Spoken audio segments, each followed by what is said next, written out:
नाभिक के संबंध में थोड़ी सी जानकारी आपके सिलेबस में है। जैसा कि परमाणु के मॉडल में हमने पढ़ा कि रदरफोर्ड ने महीन स्वर्ण पत्र पर रेडियोएक्टिव पदार्थ से उत्सर्जित अल्फा किरणों का परिकिरणन करके ये देखा था कि नाभिक का साइज लगभग किस आकार का होता है। इन्होंने कैलकुलेट किया था कि नाभिक का जो साइज है वो 10⁻⁻15 मीटर के ऑर्डर का होता है। अब वो कैसे किया था? इन्होंने इलेक्ट्रॉनों की बौछार भी की और फिर न्यूट्रॉनों की बौछार, जो कि आवेश रहित पार्टिकल है, इनकी महीन स्वर्ण पत्र पर डालकर इनको महीन स्वर्ण पत्र जिसका साइज बहुत कम यानी एक तरह से परमाणु के आकार का ही होता है, उस पर जैसे ही ये डाले जाते हैं तो वो भिन्न भिन्न दिशाओं में परिकिरणित हो जाते हैं, स्कैटर्ड हो जाते हैं, बिखर जाते हैं। उनकी संख्या को मापकर उसका आकलन किया गया था और उन्होंने पाया कि उसमें उपस्थित जो न्यूक्लियनों की संख्या है, न्यूक्लियन मतलब न्यूक्लियस में जो पार्टिकल हैं, चाहे वो न्यूट्रॉन हो चाहे प्रोटॉन हो, यानी न्यूक्लियस में जो मौजूद पार्टिकल हैं उनकी संख्या के अनुक्रमानुपाती होता है नाभिक का आकार। तात्पर्य कहने का ये है कि न्यूक्लियॉन्स की संख्या ज़्यादा होगी तो नाभिक का आकार थोड़ा ज़्यादा हो जाएगा, न्यूक्लियॉन्स की संख्या कम होगी तो आकार थोड़ा कम हो जाएगा। तो अगर हम कहें कि नाभिक की द्रव्यमान संख्या a है, द्रव्यमान संख्या से मतलब न्यूट्रॉन की संख्या जमा प्रोटॉन की संख्या, अगर वो a है तो नाभिक की त्रिज्या r अगर है तो देखो आयतन मतलब आकार, गोले का गोलाकार मानते हुए आयतन होता है गोले का 4/3 पाई r क्यूब। तो एक तरह से आयतन कह लीजिए या आकार कह लीजिए, ये समानुपाती a हो गया, मतलब उसमें मौजूद न्यूक्लियॉन्स की संख्या के समानुपाती, द्रव्यमान संख्या के समानुपाती। और समानुपाती निशान हटाते हैं तो बराबर का चिन्ह और एक कांस्टेंट लगाते हैं। तो पहले क्या किया, यहाँ जैसे 4/3 पाई है, ये तो कांस्टेंट है, तो यहाँ एक तरह से समझिए कि r³ is proportional to a या r proportional to a⁻⁻⁴। Constant r is equal to r0, यहाँ कांस्टेंट r0 लगाया गया, कांस्टेंट है। और इसकी जो कांस्टेंट है, सबसे छोटा जो पार्टिकल है यानी जो सबसे छोटा अणु होगा, नाभिक होगा, उसमें ये समझिए कि एक न्यूक्लियन होगा। तो एक न्यूक्लियन वाला अगर है, द्रव्यमान संख्या अगर 1 है तो उसका साइज 1.2 फर्मी यानी 10⁻⁻⁵ मीटर। तो r is equal to 1.2 into 10⁻⁻15 a⁻⁻⁴। तो ये इस तरह से फॉर्मूला हो गया। r मतलब एक तरह से नाभिक की त्रिज्या, तो नाभिक की त्रिज्या एक तरह से द्रव्यमान संख्या जो है उसकी 1/3 पावर के अनुक्रमानुपाती होती है। तो ये आकलन उन्होंने किया था। नाभिक की आकृति के संबंध में, आकृति मतलब वो गोलाकार जनरली माना जाता है, लेकिन कुछ नाभिक जो ज़्यादा न्यूक्लियन संख्या वाले होते हैं वो कुछ इलिप्टिकल होने लगते हैं, अंडाकार होने लगते हैं, यानी वो गोलाकार स्थिति से थोड़ा सा उनमें डाइवर्जन होता है, लगभग 10%, थोड़ा सा ही। नाभिक के घनत्व के संबंध में जानकारी, घनत्व अब देखिए जितनी ज़्यादा न्यूक्लियन की संख्या हुई उतना बड़ा आकार हो गया। तो न्यूक्लियन की संख्या ज़्यादा हुई मतलब द्रव्यमान संख्या ज़्यादा हुई और आकार ज़्यादा हो गया, तो घनत्व पर कोई प्रभाव नहीं पड़ेगा, यानी घनत्व तो स्थिर ही रहता है। अगर हम बात करें घनत्व बराबर होता है द्रव्यमान बटे आयतन। अगर न्यूक्लियन का औसत द्रव्यमान m है एक न्यूक्लियन का और a द्रव्यमान संख्या है, तो नाभिक का टोटल द्रव्यमान m × a हो गया। ए द्रव्यमान संख्या है और एक न्यूक्लियन का द्रव्यमान हमने m मान लिया है, तो टोटल मास हो गया m इंटू ए। और यहाँ ये क्या आएगा, आयतन। आयतन मतलब एक तरह से 4/3 pi R cube, 4/3 pi R cube. और आर की जगह क्या लिखा जाएगा, ये वाला आर की जगह लिखा जाएगा r0 a की पावर 1/3। तो ये हो गया r0 की पावर 3 इंटू ए से ए कैंसिल हो गया, 3m/4 पाई और r0 क्यूब, ये हो गया। अब इसमें m जो एक न्यूक्लियन का द्रव्यमान है, अभी कैलकुलेट करेंगे, वो 1 AMU के नियर अबाउट मानकर चला जाता है। तो ये मान रखा है 1.68 10⁻⁻27 किलोग्राम में। r0 का मान 1.2 इंटू 10⁻⁻15। ये सबसे छोटी रेडियस हुई है ना एक तरह से, और इसका मान लगभग ये आ गया। तो देखो इसको ये हम नियर अबाउट याद रख लेंगे कि 2 × 10⁻17 किलोग्राम पर घन मीटर, 2 इंटू 10⁻17 किलोग्राम पर मीटर क्यूब, ये इसका लगभग डेंसिटी होती है।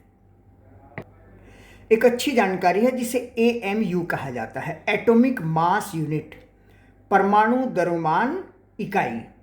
परमाणु द्रव्यमान इकाई में जो AMU चुना गया है वो 1 AMU कार्बन 12(6), कार्बन 14 परमाणु का भार भी होता है, 13 भी होता है, 12 भी होता है।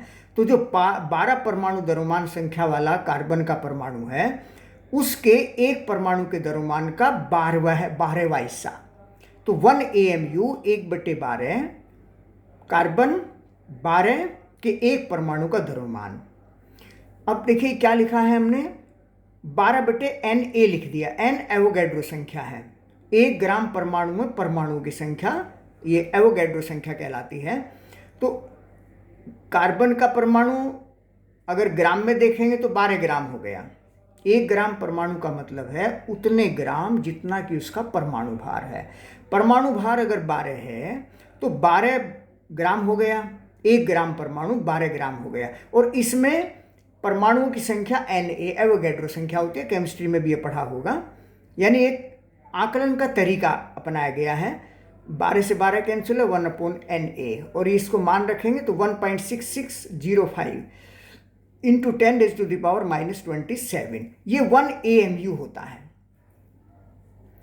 एटॉमिक मास यूनिट इसे कहा जाता है। ये हमें याद रखने चाहिए, चाहे नियर अबाउट हम याद रखें कि mass of proton is equal to 1.6726 10⁻⁻27 किलोग्राम। न्यूट्रॉन का मास थोड़ा सा ज़्यादा होता है। देखिए यहाँ 1.67 सेम है, ये पावर सेम है, 26 है, 549 है।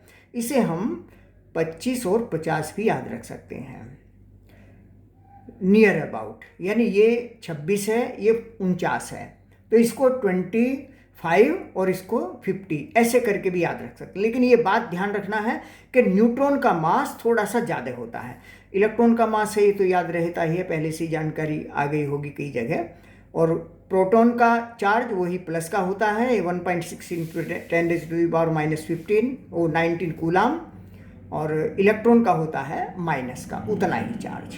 तो ये सब आंकड़े याद रखने होंगे। नाभिक की संरचना के संबंध में जिस समय न्यूट्रॉन की जानकारी नहीं हुई थी, पहले इलेक्ट्रॉन की जानकारी हुई, फिर प्रोटॉन की जानकारी हुई, लेकिन जब न्यूट्रॉन की जानकारी नहीं थी तो प्रोटॉन की खोज के जो प्रोटॉन की खोज है उसके आधार पर, और इलेक्ट्रॉन की खोज थॉमसन ने की थी। तो इन्हीं खोज के आधार पर यह कल्पना की गई जो नाभिक है उसकी संरचना में, नाभिक में प्रोटॉन और इलेक्ट्रॉन होते हैं। बिल्कुल सीधी सी बात है, जैसे कि कार्बन का उदाहरण है कि उसमें 12 प्रोटॉन है और 6 इलेक्ट्रॉन है। इलेक्ट्रॉन का द्रव्यमान लगभग नगण्य है, बहुत कम होता है। तो 12 प्रोटॉन हो गए तो 12 का ही द्रव्यमान हो गया। तो कार्बन के परमाणु का द्रव्यमान 12 है, ये तो ठीक हो गया, लेकिन चार्ज है प्लस का 12 और माइनस का 6, तो नाभिक में 6 पॉजिटिव हो गया और उसके बाहर 6 इलेक्ट्रॉन हो गए। इस तरह से पहले कल्पना की गई। मतलब जब तक न्यूट्रॉन की जानकारी नहीं हुई थी तब तक ये मानकर चला जाता था कि नाभिक में प्रोटॉन है, धनावेशित कण, और इलेक्ट्रॉन ऋणावेशित है, उसी में रहते हैं। लेकिन 2 बड़ी खामियां सामने आई उसी दौरान कि जो नाभिक का साइज है वो इतना छोटा है कि उसमें अगर इलेक्ट्रॉन है तो उसकी ऊर्जा इतनी होनी चाहिए, 100 मिलियन इलेक्ट्रॉन वोल्ट के ऑर्डर की। लेकिन जो रेडियो एक्टिवता की घटना में बीटा पार्टिकल जो कि इलेक्ट्रॉन ही होते हैं, जब उनका उत्सर्जन होता है तो उनकी ऊर्जा बहुत कम मिलती है। तो इससे ये शंका हुई थी कि इलेक्ट्रॉन नाभिक में नहीं हो सकते हैं।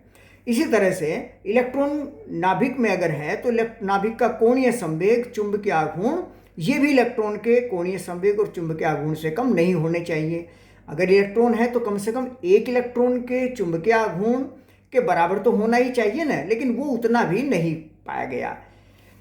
ये जो इलेक्ट्रॉन, प्रोटॉन, न्यूट्रॉन है, ये लगभग एक ही समय में तीनों खोज हुई थी और ये सब टीचर स्टूडेंट ही थे एक दूसरे के। 1897, 1919, 1932, इसे ऐसे याद रख सकते हैं, ईंट पर नाच। ईंट से ऐसे याद रख लेंगे, E फॉर इलेक्ट्रॉन और T फॉर थॉमसन। मतलब इलेक्ट्रॉन की खोज थॉमसन ने की थी, पहले इलेक्ट्रॉन की खोज हुई। फिर पर मतलब प्रोटॉन और रदरफोर्ड, प्रोटॉन की खोज रदरफोर्ड ने की थी 1919 में। और नाच मतलब N से न्यूट्रॉन और चे से चैडविक, ऐसे याद रखा जा सकता है। तो सिंपली बात याद रह सकती है ये कि न्यूट्रॉन की खोज चैडविक ने की थी, और तीनों सन ये याद रख लेंगे। अब देखो ज़्यादा लंबा समय नहीं हुआ है, जो मॉडर्न फिजिक्स है, आधुनिक विज्ञान है, उसके डेवलपमेंट में बहुत कम समय में ये सारा हो गया है। तो ये सब जनरल जानकारी है, इन्हें एक बार 2 बार लिख कर देख लें और ये याद रह जाएंगे। जब न्यूट्रॉन की खोज हो गई तो फिर हाइजेनबर्ग ने इसकी एक संरचना नई रूप में दी कि भाई नाभिक में प्रोटॉन और न्यूट्रॉन होते हैं। नाभिक का द्रव्यमान प्रोटॉन न्यूट्रॉन के दोनों से मिलकर बना हुआ होता है। इलेक्ट्रॉन का द्रव्यमान लगभग नगण्य है, वो नाभिक के चारों ओर चक्कर लगाते हैं, और इस तरीके से ये चीज़ें मान्य हो गई। फिर कुछ ये सामान्य जानकारी केमिस्ट्री में भी पढ़ी हो कि समस्थानिक मतलब आवर्त सारणी में समान स्थान हो जिन तत्वों का, मतलब एक तरह से एक ही परमाणु क्रमांक हो। समप्रोटॉनिक इसे कह सकते हैं, जितने प्रोटॉन होते हैं उतने इलेक्ट्रॉन भी होते हैं, और प्रोटॉन की संख्या मतलब परमाणु क्रमांक, है ना। तो ये चीज़ें 2-3 उदाहरण याद रख लेंगे। Hydrogen H11, H12, H13, hydrogen, deuterium, tritium, यानी परमाणु क्रमांक तो समान है, लेकिन न्यूट्रॉन की संख्या, इसमें प्रोटॉन है, इसमें एक न्यूट्रॉन भी हो गया और इसमें 2 न्यूट्रॉन हो गए। ऐसे क्लोरीन है, 35 और 37 होते हैं। ये 3:1 के अनुपात में हुआ करते हैं। जो औसत निकालते हैं इनका, क्योंकि 35 और 37 द्रव्यमान वाले क्लोरीन के परमाणु वो 3:1 के अनुपात में पाए गए। तो औसत कैसे निकाला गया? 35 गुणा 3 जमा 37 गुणा 1/3 = 1, 35.5 जो परमाणु द्रव्यमान है वो इस तरह से निकाला जाता है। यूरेनियम है 235 और 238 के 2 ये मुख्य रूप से होते हैं। इनकी आवश्यकता नाभिकीय विखंडन की घटना में याद रखने की होती है, तो इन्हें भी देख लेंगे। संभारिक मतलब जिनके नाभिकों को जिनमें न्यूक्लियनों की संख्या समान होती है। न्यूक्लियन मतलब न्यूट्रॉन जमा प्रोटॉन, मतलब समान भार होता है। तो एक तरह से द्रव्यमान संख्या अगर समान है तो उन्हें संभारिक कहते हैं। जैसे यहाँ 2He3 है और 1H3 है, ट्राइटियम है, और ये हीलियम का ही एक आइसोटोप है। तो इस तरीके से द्रव्यमान संख्या समान हो गई और परमाणु क्रमांक भिन्न भिन्न हो गए, तो ये संभारिक हो गए। ऐसे ही 6, 7 कार्बन 14 और नाइट्रोजन 14, कार्बन के 12, 13, 14 तीनों वाले होते हैं। तो ये जो आइसोटोप है ये इसके इक्विवेलेंट होता है। तो ये दोनों मिलाकर एक तरह से संभारिक में आ गए। सम न्यूट्रॉनिक जिनमें न्यूट्रॉनों की संख्या समान होती है। तो ये छोटी छोटी चीज़ें हैं, इनको केवल याद करना है, नोट कर लीजिए और तैयार कर लीजिए।